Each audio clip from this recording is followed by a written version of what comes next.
Doorway, a manual to self సూచనలు లేదా సమాచారాన్నందించే స్వీయ శోధన సాధనం.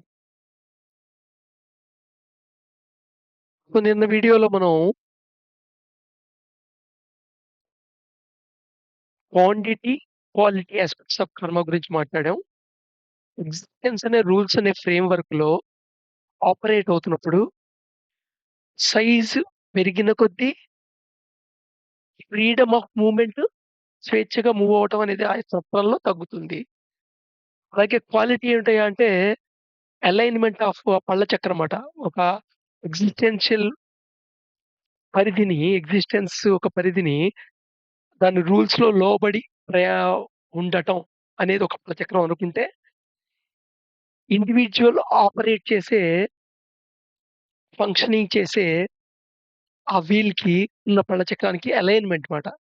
సో, ఈ అలైన్‌మెంట్ డిఫరెన్స్‌గా ఉంటే, ఆ పళ్ళకు ఈ పళ్ళు కరెక్ట్‌గా ఎగ్జాక్ట్‌గా అలైన్‌మెంట్ లేకపోతే అది కూడా సఫరింగ్‌తో ఉంటుంది. ఫ్రీడమ్‌గా ఉండదు. మూవ్‌మెంట్ ఫ్రీగా ఉండదు. సో, కర్మ యొక్క క్వాలిటీ అండ్ క్వాంటిటీ యాస్పెక్ట్స్ అర్థం చేసుకోవడానికి ఆ ఎగ్జాంపుల్ చెప్పడం జరిగింది. మళ్ళీ కంటిన్యూ చేద్దాం. సో, లైఫ్‌లో ఇవన్నీ కామన్‌గా ఎసెన్షియల్స్. కొన్ని ఎసెన్షియల్స్ కాదు అని కూడా అనలేం. అంతలాగా జీవితంలో పెనవేసుకుపోయినవి. సో, మనం 4 ఇంపార్టెంట్ ఎమోషనల్ యాస్పెక్ట్స్ గురించి మాట్లాడుకున్నాం ఇంతకుముందు. ఏమిటయ్యా అంటే fear, anger, hate, jealousy, greed. So, ఈ ఫియర్ అనేది సర్వైవల్‌కి రిక్వైర్మెంట్. నువ్వు మనుగడ సాగించడానికి ఫియర్ ఉండాలి. ఫియరే లేదనుకో ఎవడిష్టం వచ్చినట్టు వాడు చేసేస్తుంటాడు. దెబ్బలు తగిలించేసుకుంటూ ఉంటాడు. మనిషి చచ్చిపోతూ ఉంటాడు. అంతే కదా! ఇప్పుడు మేడ మించి నీ దిగకుండా ఆపుతుందేమిటి? నీ యొక్క భయం. కదా! అలాగా భయం నీ సర్వైవల్ నేచర్. కానీ ఈ భయం అనేది ఒక కార్మిక్ ఫ్యాక్టర్ కింద, కార్మిక్ సబ్‌స్టెన్స్ కింద ఈ ఎవల్యూషన్ మెమరీలో నీతో పాటు వచ్చేసిందది. కేవలం సర్వైవలుకే కాకుండా దాన్ని దాటి గూడా నువ్వు ప్రతిదానికి భయపడిపోతూ ఉంటావు. ఉదాహరణకి నువ్వు మానసికంగా ఏర్పడుతున్నదే నీ సైకలాజికల్ స్ట్రక్చర్.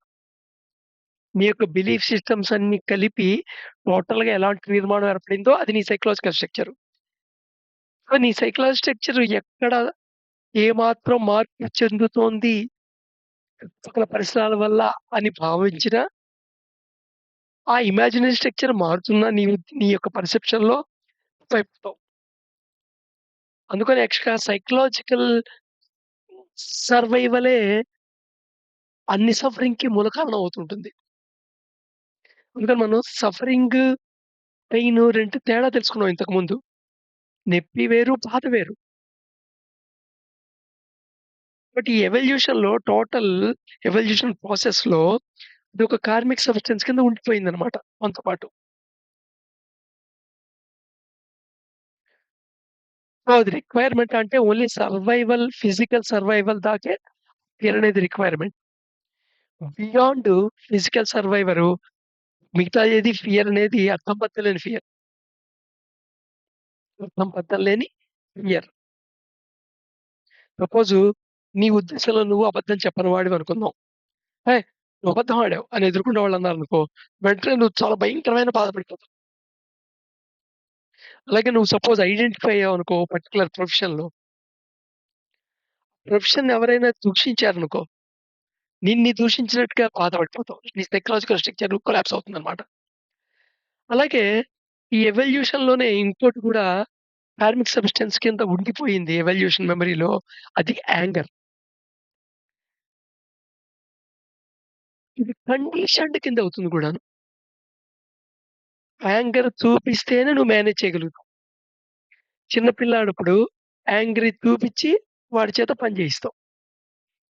అన్నం తిను అనుకో కోప్పడితే అన్నం చేస్తాడు. స్కూలుకెళ్ళను అన్నాడనుకో, కోప్పడితే స్కూలుకెళ్తాడు. సో, ఇలాగా ఒక పని నువ్వనుకున్నది ఎదురుకుండా సాధించడానికి యాంగర్‌ని ఒక ఆయుధం కింద వాడుతుంటాం. సో, మేనేజ్‌మెంట్‌కి అది రిక్వైర్‌మెంట్ అన్నట్టుగా లోపల ఒక కండిషన్ ఫార్మ్ అయిపోతుంది. అందుకని యాంగరు అవసరంలా కనబడుతూ ఉంటుంది. అందుకని ఆహ్, ఆ యాంగర్ వాడకుండా పనిని మేనేజ్‌మెంట్ చేసే సిట్యుయేషన్‌ని మనం ఆలోచించను గూడా ఆలోచించం. సో, యాంగర్ అనేది కూడా జీవితంలో ఒక భాగం అయిపోయిందన్నమాట మనకు తెలియకుండా. కండిషన్ అయిపోయామన్నమాట. కోపం ప్రదర్శించకుండా పని కాదు అనే ఒక ప్రగాఢమైన బిలీఫ్ సిస్టమ్ ఫార్మ్ అయిపోయిందన్నమాట. నిజానికి దాని అవసరం లేకుండా గూడా చాలా పనులు మనమే చేస్తుంటాం.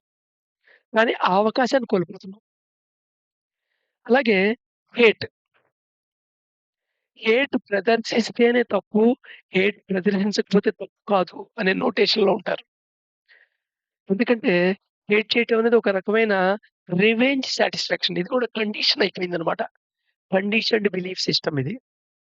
ఈ కండిషన్డ్ బిలీఫ్ సిస్టమ్ అలాగా కార్మిక్ ఫ్యాక్టర్ కింద, కార్మిక్ సబ్‌స్టెన్స్ కింద కంటిన్యూ అవుతుంటుంది. Generation to generation. So, hate చేస్తున్నాను గానీ, నేను హేట్ చేసుకుంటున్నాను. మనసులో తిట్టుకుంటున్నాను. వాళ్ళు లేనప్పుడు తిట్టుకుంటున్నాను. లేదా వాళ్ళు లేనప్పుడు ఎదురుగుండా వాళ్ళ గురించి చెడు చెప్తున్నాను. ఆ! సో, ఇలాగా బయటికి వ్యక్తం చేయట్లేదు కాబట్టి ఫిజికల్‌గా, థాట్ రూపంలో నువ్వు హేట్ చేస్తున్నావంటే పర్వాలేదనుకుంటాం. ఇంకోళ్ళకి తెలీదు అనేది అక్కడ అడ్వాంటేజ్. ఎందుకలా చేస్తున్నావంటే అది రివెంజ్ సాటిస్ఫాక్షన్ అన్నమాట. సో, నీకు నష్టం జరిగింది ఎదురుగుండేవాడి వల్ల. సో, అందుకని నువ్వు వాడికి నష్టం చేయాలని నువ్వు మానసిక థాట్ లెవెల్‌లో చేస్తున్నావు. సో, హేట్ అనేది థాట్ లెవెల్‌లో తప్పు లేదు అనుకుంటాం. ఎప్పుడైతే థాట్ లెవెల్‌లో తప్పు లేదని హేట్ అనేది రిపీట్ అవుతుందో, ఆ లూప్ స్ట్రెంథెన్ అవుతుంది.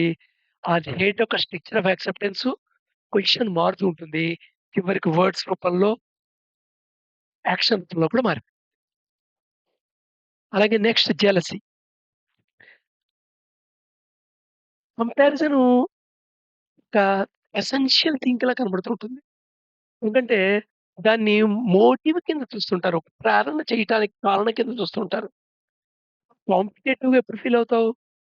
వాడితో కంపేర్ చేస్తేనే. వాడికి ఇన్ని మార్కులొచ్చాయి. నాకు కూడా ఇన్ని మార్కులు తేవాలి. కాబట్టి నేను బాగా చదవాలి అని చదువుతావు అని బిలీఫ్ సిస్టమ్ ఇది. దీనివల్ల బాగుపడే కంటే నష్టపోయటమే ఎక్కువుంటుంది. ఎందుకంటే వాస్తవం ఏమిటి?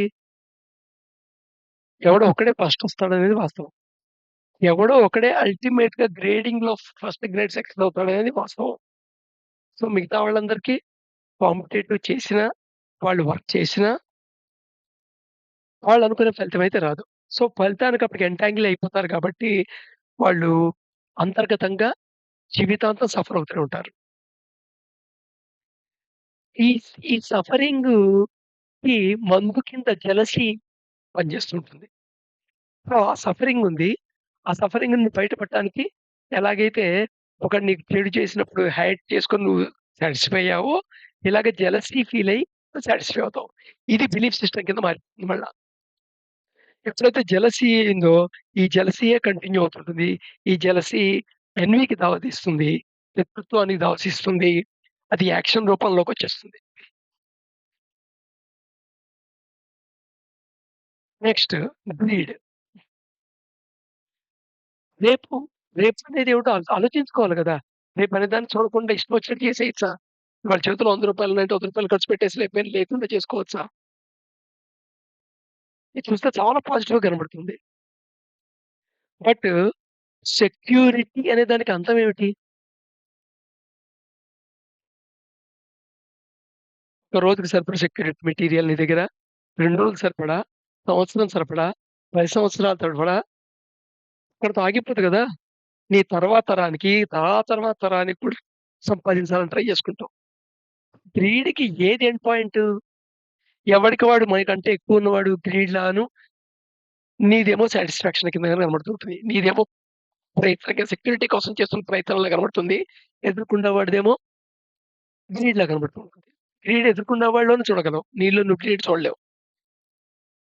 సో, ఇక్కడ సర్వైవల్‌లో ఒక వాస్తవం మర్చిపోతున్నావు. ఈ సర్వైవల్ గ్రీడ్ వల్లే ప్రపంచంలో పేద,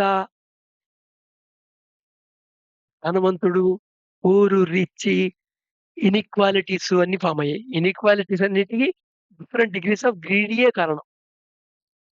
ఈ గ్రీడీ అనేది కాన్షియస్‌నెస్‌లో లేకపోయినట్టయితే,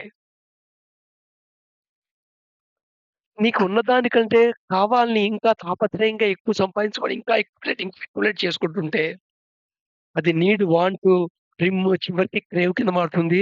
ఈ మారటం అనే ఇది ఆ స్ట్రక్చర్ ఆఫ్ యాక్సెప్టెన్స్ నువ్వు అబ్జర్వ్ చేయలేవు. సో, సెక్యూరిటీ కూడా వాట్ పాయింట్ అనేది నీ కాన్షియస్‌లో ఉండాలి. ఇన్ఫినిటీ దాకైతే వెళ్ళదు కదా! ఇన్ఫినిటీ అనేది ఒక కాన్సెప్ట్ గాని. So, fear, anger, hate, jealousy, greed అనేవి వదలలేకపోవడానికి కారణం ఏంటంటే, ఇవన్నిటికి కండిషన్ ఏర్పడ్డాం. సో, వీటి స్ట్రక్చర్ ఆఫ్ యాక్సెప్టెన్స్ మీద వర్క్ చేస్తూ అవేర్‌నెస్‌లో వీటిని ఎంత లెవెల్ దాకా తగ్గించుకోగలవు? ఏది అవసరం దాకా తగ్గించుకోగలవు? ఇంకా ఫియర్ అనేది సర్వైవల్ దాకే ఇంపార్టెంట్. బియాండ్ సర్వైవల్ ఫియర్ ఇంపార్టెంటే కాదు. యాంగర్, హేట్, జెలసీ, గ్రీడ్ అనేది ఏ లెవెల్‌లోనూ ఇంపార్టెంట్ కాదు. జస్ట్ నీ ఇంటాలరెన్స్ చెప్తుందంతే. నీ టాలరెన్స్ ఎంతవరకుంది అనేది చెప్తుంది. నువ్వు ఏ సిట్యుయేషన్‌లో యాంగర్ అవ్వగలుగుతావు, ఏ సిట్యుయేషన్‌లో హేట్ చేస్తావు, ఏ సిట్యుయేషన్‌లో జెలసీ ఫీల్ అవుతావు, ఏ సిట్యుయేషన్‌లో గ్రీడ్ అవుతావు. సో, ఈ యాంగర్‌కి, హేట్‌కి, జెలసీకి, గ్రీడ్ సో, ఫస్ట్ థాట్ లెవెల్‌లో అజంప్షను, ఆ అజంప్షన్ జరగలేదు కాబట్టి నీకు హేటొచ్చింది. డిస్‌లైక్ వలన హేటొచ్చింది. నువ్వు ఎక్స్‌పెక్ట్ చేసావు. అలా జరగలేదు కాబట్టి యాంగరొచ్చింది. ఇది థాట్‌లో నువ్వు కంపేర్ చేసుకుంటున్నావు అంటే, ఇది కాంపిటీషన్ వైపే కాదు, జెలసీ వైపు కూడా దారితీస్తుంది. So, what extent of security గురించి నువ్వు ఆలోచిస్తున్నావు? ఇలా ఇది థాట్ లెవెల్‌లో నువ్వు వాటితో హ్యాండిల్ చేయటం మొదలెడితే, అవి వితిన్ లిమిట్స్‌లో ఉండగలుగుతాయి.